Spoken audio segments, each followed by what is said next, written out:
আমার প্রশ্ন হলো, জাতিসংঘের মানবাধিকারের যে সংজ্ঞা, সেই সংজ্ঞা কি সার্বজনীন কিনা? যখন এদেশে গুম খুন হয়েছে, ভারতে যেখানে মুসলমানদেরকে পিটিয়ে মেরে ফেলা হচ্ছে, চায়না উইগুর মুসলমানদেরকে মেরে শেষ করে ফেলা হচ্ছে, ফিলিস্তিনের মাটিতে মানুষগুলো মরে শেষ হয়ে গেল, সেখানে কি ভূমিকাটা তারা পালন করতে পেরেছে? কোন মানুষের রক্ত তারা থামাতে পেরেছে? অতএব আমার দেশে তারা কি করবে?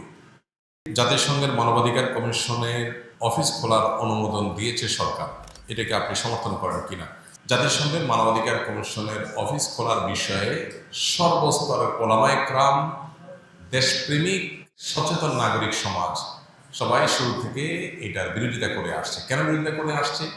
আপাত দৃষ্টিতে আমাদের কাছে মনে হয় জাতিসংঘের মানবাধিকার কমিশনের অফিস খুললে এটা তো ভালো, আমাদের দেশে মানবাধিকার প্রতিষ্ঠা হবে, এটা খারাপ কি? আদতে বিষয়টা এত সহজে বোঝার মতো বিষয় নয়। জাতিসংঘের সদস্য যে দেশগুলো আছে, প্রায় 200-র কাছাকাছি সদস্য দেশ আছে তার জাতিসংঘের। এই 200 দিকে বা 200-র কাছাকাছি দেশের মধ্যে মাত্র 16টি দেশে এই ধরনের অফিস আছে।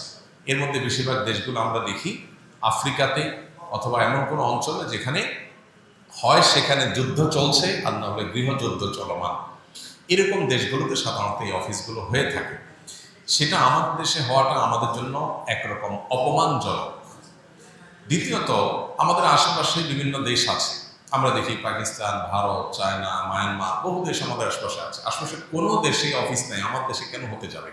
সবচেয়ে বড় বিষয় হলো যে জাতিসংঘের মানবাধিকারের যে সংজ্ঞা, সেই সংজ্ঞা কি সার্বজনীন কিনা? তারা মানবাধিকার বলতে যা বোঝায়, এদেশের মানুষের মূল্যবোধ, এদেশের মানুষের কৃষ্টি কালচার, এদেশের মানুষের যে চিন্তা ভাবনা, সেটার সাথে তাদের সেই মানবাধিকারের সংজ্ঞার কোনো মিল আছে, নাকি এর মধ্যে কোনো বড় ধরনের ফরাক এবং তফাৎ আছে? তারা মানবাধিকার বলতে যা বোঝায়, সেটা কি গোটা পৃথিবীতে সব মুসলমানরা, ধর্মপ্রাণ মানুষরা বিশ্বাস করেন, ধারণ করেন, লালন করেন? এর উত্তর হলো না। অনেক ক্ষেত্রেই তারা মানবাধিকার বলতে, সব ক্ষেত্রে যে অমিল আছে তা বলছি না আমি, অনেক ক্ষেত্রেই তারা মানবাধিকার বলতে যা বোঝায়, সেটাকে আমরা মানবাধিকার বলতে তা বুঝি না। যেমন তারা সমকামিতাকে মানবাধিকারের বিষয় মনে করে, অথচ এটা আমাদের দেশে প্রচলিত আইনে অপরাধ।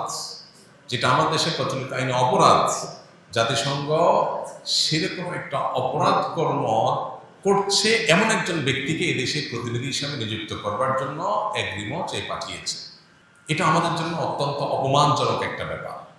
একটা দেশে একটা জিনিস যখন আইনে অপরাধ হিসাবে বিবেচিত আছে, দণ্ডনীয় অপরাধ হিসাবে উল্লেখ করা আছে, সেই বিষয়টা লঙ্ঘন করা হবে অফিসিয়ালি, সেটা অন্য কোনো দেশে একজন করছে সেটা একটা বিষয়, কিন্তু এই দেশে এসে করবে, তার পার্টনার সাথে, সমকামী পার্টনারকে সাথে নিয়ে আসবে, এমন একজন প্রতিনিধিকে নিযুক্ত করার জন্য চিঠি পাঠানো, এটা হলো একটা দেশের মূল্যবোধ, একটা দেশের প্রচলিত আইনের প্রতি চরম অপমান এবং বৃদ্ধাঙ্গুলি লেখা।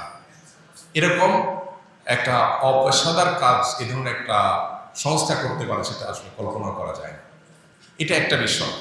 আর এই যে অফিস খোলার বিষয়টা, সেটা যেটা বলছিলাম, যে যখন এই দেশে গুম খুন হয়েছে, তখন এদেশে জাতিসংঘের এই মানবাধিকার কমিশন কোথায় ছিল? তখন তো এসে তখন অফিস করার ব্যাপারটা বরং বেশি প্রাসঙ্গিক বলা যেত।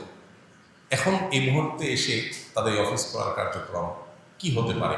তারা যদিও সুনির্দিষ্ট কিছু কাজের কথা বলছেন, এর বাইরে কাজ করবেন না, সুনির্দিষ্ট সময় বেশি কাজ করবেন না, কিন্তু আমাদের অভিজ্ঞতা বলে যে সমস্ত দেশগুলোতে তারা কাজ করেছে, সেই সমস্ত দেশগুলোতে সাধারণত কোনো সমস্যার সমাধানের চাইতে নতুন করে আরো বহু সংকটের জায়গায় তৈরি হওয়া নজির আছে।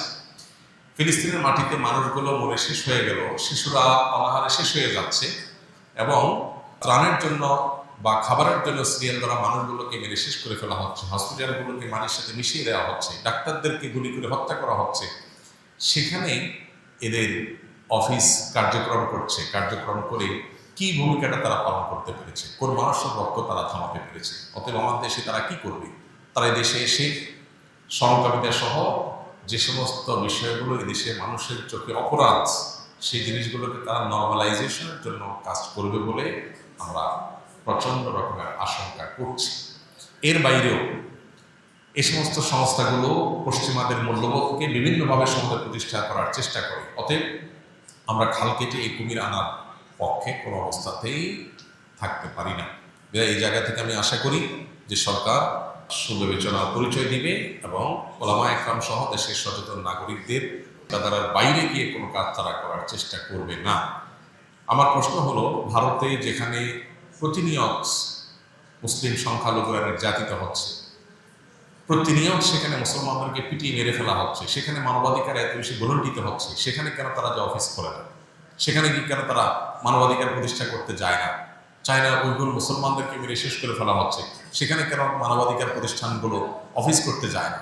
আরও এরকম বিভিন্ন জায়গাতে বিভিন্ন প্রতিষ্ঠানে আমরা দেখেছি যে বিভিন্ন বড় বড় দেশে আপনার অনেক অন্যায় হচ্ছে, অবিচার হচ্ছে, সেই জায়গাগুলোতে কেন তারা মানবাধিকার প্রতিষ্ঠান খোলে না, মানবাধিকার কমিশন অফিস করে না? এই বিষয়গুলো আমাদেরকে নতুন করে ভাবতে শেখায় বা ভাবতে উদ্বুদ্ধ করে যে আমাদের দেশে আসলে এই জাতীয় প্রতিষ্ঠানগুলো বিশেষ কোনো এজেন্ডা তারা বাস্তবায়ন করতে আসছে কিনা, বিশেষ করে এনজিও বেজ সরকারের ঘাড়ের উপর সওয়ার হয়ে তারা কোনো নীল নকশা বাস্তবায়ন করতে যাচ্ছে কিনা। এই আশঙ্কাটা শুধু আশঙ্কাই নয়, এটা জোরালো আশঙ্কা, এবং এই আশঙ্কাটা যথেষ্ট প্রাসঙ্গিক আশঙ্কা এবং এর যথেষ্ট কারণ আছে। বিধায় এই ব্যাপারে আমার বিশ্বাস যে সরকার সুবিবেচনার পরিচয় দিবে এবং ওলামা একরামের এবং সর্বস্তরের মানুষের উপর আপনার এই বিদেশি এজেন্ডা বাস্তবায়ন করার পথ যাতে কোনোভাবে উন্মোচন না হয় সেদিকটা তারা খেয়াল করবে। আমাদের মুসলিম ধর্মের রীতি অনুযায়ী যে বিবাহ হয় তা হালাল, কিন্তু অন্য ধর্মের বিবাহ এবং তাদের সম্পর্ক এটা কি জিনার অন্তর্ভুক্ত কিনা এবং তাদের জন্ম দেওয়া সন্তান বৈধ কিনা। প্রথম কথা হলো, কোনো মানুষ যখন ইসলাম গ্রহণ না করে, কোনো মানুষ যখন বেঈমান হয়, অমুসলিম হয়, কাফির হয়, তখন তার জন্য তার হালাল হারামের কিছু নেই। যে ভর্তি হয়নি তার পাশ ফেলের প্রশ্নই ওঠে না। ঠিক একইভাবে কোনো মানুষ যখন ইমানদার হয় তখন তার জন্য হালাল হারামের বিধান প্রযোজ্য হয়।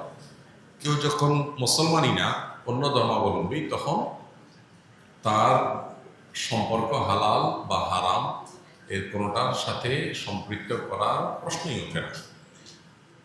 সন্দেহাতীতভাবে শরিয়ার দৃষ্টিকোণ বিবেচনা করলে সেটা অবৈধ এবং হারাম।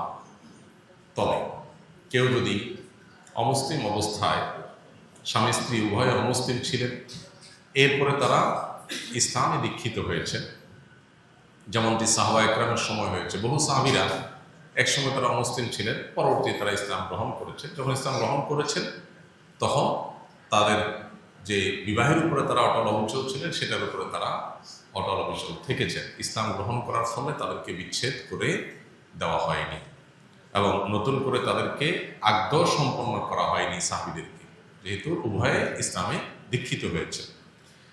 অতএব ইসলামের পূর্বের যে বিবাহ শাদী বা ইসলাম ধর্ম যারা অনুসরণ করছে না তাদের যে বিবাহ শাদী, তাদের ধর্মমতে সেটি যদি বিশুদ্ধ হয়ে থাকে তো সেটি তাদের কাছে বিশুদ্ধ হতে পারে, বাট শরিয়ার দৃষ্টিকোণ থেকে সেগুলো কোনোটাই সঠিক বা শরিয়া সম্মত বিবাহ না। শরিয়া সম্মত বিবাহ যদি না হয় তাহলে সেক্ষেত্রে শরিয়ার দৃষ্টিকোণ থেকে বিবাহের যে বিধিবিধান সেগুলো সাধারণত কার্যকর হয় না।